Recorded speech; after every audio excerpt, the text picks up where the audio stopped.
Hello again, J Spot peeps. Welcome back to the J Spot. I'm your host, Jay Arrington, known to some as Mr. J. And I want to take this opportunity to thank you for spending some of your valuable time here with me in the J Spot. And for those of you that have subscribed so far, a hearty shout out. We really appreciate your support.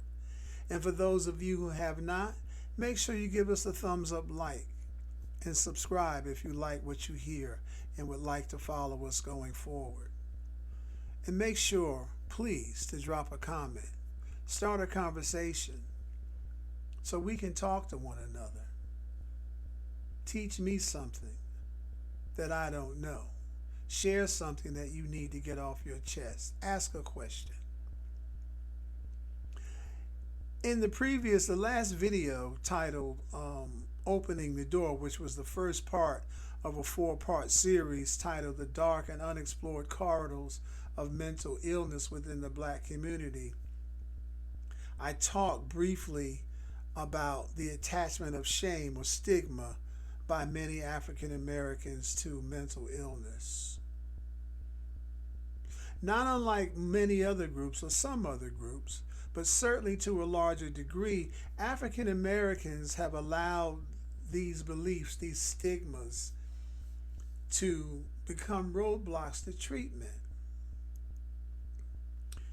And I attribute that mostly, I liken that to, and I'll use this example, and I'm sorry if it's crude or if it touches someone personal. That's not my intent. But imagine if you had a bad teeth and you always caught yourself before you smiled. You did everything you could not to smile because you didn't want someone to see it, because you believed they would attach a stigma to it. So if you caught yourself smiling, you immediately put your hand over your mouth. You cover your mouth. Can you imagine how what a challenge that would be to your life if you had to think about not smiling, and you had to think about if you did, you would cover your mouth? Can you imagine how stressful that would be? Well, it's like that for a lot of people in the African American community who suffer with a mental illness. They have to hide it because of the stigma that is attached to it. And while for many, some of these issues, such as racism, lack of insurance, and I know a lot of people in the black community know what that's about, and mistrust of the system, as I said in the last video. We mistrust the system because we know what they do. They use us as guinea pigs. And lack of being well informed, stigma and lack of being well informed proved to be the biggest obstacles to treatment. And as a result, according to statistics, only 1 in 3 black people who need mental health care receive it. Imagine that, 1 in 3 people who need mental health care receive it. Noted black psychiatrist Dr. Sarah Y. Vinson, founder and editor-in-chief of blackmentalhealthnet.com, pardon me, says that stigma often stifles the conversation regarding mental illness in the black community, and that families too often base decisions to get treatment on little or no information, disinformation, or misinformation. Ask yourselves, where do these narratives come from? Who creates these narratives that we fall for, that will prevent us from getting treatment? Who does that? Who came up with these narratives? I'm reminded of a scene in the movie Lincoln, where during President Lincoln's days, anybody could walk up to the White House and talk to the president. And there's a scene in this movie where this couple, Mr. and Mrs. Jolly, walk up to they go into the president's office. They're from Louisiana, I believe, and they're talking to him about this issue. And so the Secretary of State, Seward, is standing there. This is when they're trying to pass the 14th Amendment. And Secretary Seward says to the woman, you know, do you want us to pass this amendment if it stops the war? And she says, yeah. The woman says, yeah. He said, well, what if the war ends before we pass this amendment? And she says, well, I guess my husband wouldn't want it to pass. Then, basically, she was saying, let's keep them slaves. And so the secretary asked the husband, why wouldn't you want it to pass? And he says the N-word. And then she chimes in, if we don't have to have some Alabama coon come up to Missouri and steal my husband's job and our chickens, we would rather them stay slaves. They lived in Missouri, not Louisiana. And when I heard that, I said to myself, this is 1865. Where did black people get the reputation for stealing chickens and stealing white men's jobs? We were slaves. I said all that to say someone created that narrative. We didn't create that narrative. We allowed someone else to create that narrative about us. And Trump used it when he came down the escalator in 2015 when he described Mexicans. They're stealing and they're taking your jobs. So who created that narrative in the black community that mental illness was something to be ashamed of? We latched onto it. Is that not a form of mental illness? I don't know. Moreover, a 1998 study commissioned by the National Mental Health Association found that surprisingly, not really, because I've already talked about it, many African Americans looked upon those suffering from mental illness as inferior. Inferior. Where did we get that from? I wonder. Got any suggestions?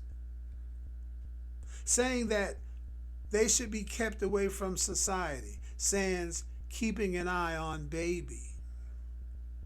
Moreover, a public opinion poll taken during the 90s showed that 63% of African Americans believed depression was a personal weakness, and that only 31% believed depression was a serious health problem. These types of beliefs, in addition to the shame and embarrassment associated with mental illness, affect both the individual and the family, causing them to hide the illness rather than to seek treatment, and is a persistent problem in the African American community. And while these beliefs are not gender specific, a study in 2008 by Waite and Killian found that, now get this is going to knock your socks off, that African American women, the most beautiful creatures that ever graced this earth,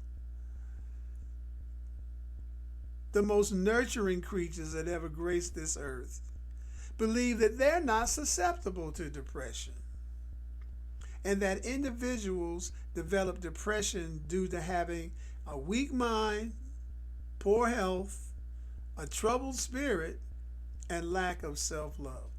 This is from African American women, the mothers of our community. The mothers of our community.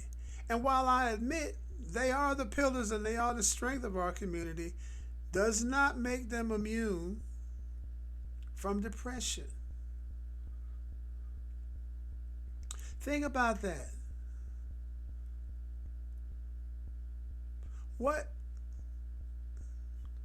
When you're dressing up to look like something you don't wake up to be, you don't wake up as,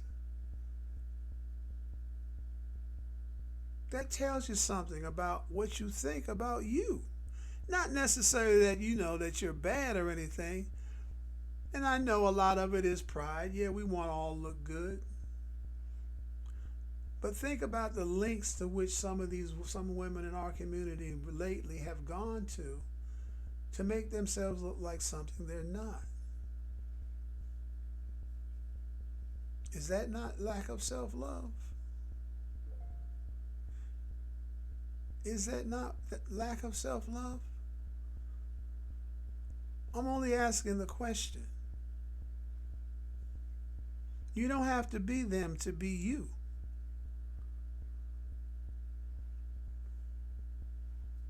But anyway, I've waxed philosophical long enough.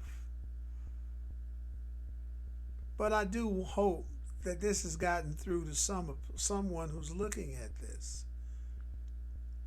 If you or anyone in your family or someone you know is suffering from a mental illness, make sure you make your petitions known. Reach out and get the help that you need. Talk to someone. Talk to someone. Let people know that you need help. Drop a comment here. Talk to me. Not that I'm a therapist, because I'm not. But talking helps. And again,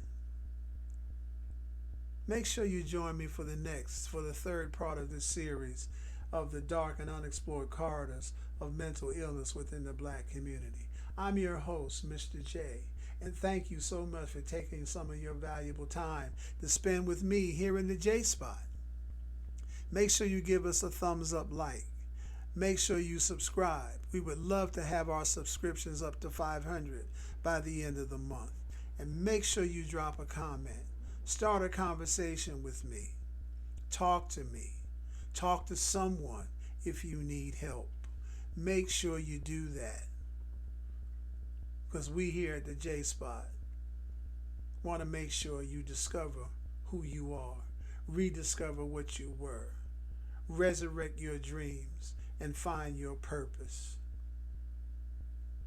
Peace. The good old days. Once upon a time when we were black, when that knowledge was not a surprise, we always had one another's back and rarely thought otherwise. Once upon a time when our teachers were black, when they related to the me and the you, they tried to keep us on the right track, make sure that the right thing we do. Once upon a time when our spouses were black, when a prerequisite was not our wealth, what really mattered, and this is a fact, was good education, good character, good health. Once upon a time when we were black, when our children made up their own fun, the most dangerous games were jump rope and jacks, shooting marbles, not shooting real guns. Once upon a time when we were black, when for our afros and naturals we cared, if by chance it was permed down our backs, it was real and not rope or horsehair. Once upon a time when we were black, when we were anxious to go off to school, to learn, get a job, but now it's a fact that instead we get paid to be fools. Everyone else remembers we're black, a fact we seem we need to prove. Black is not defined by the way that you act. You don't have to be them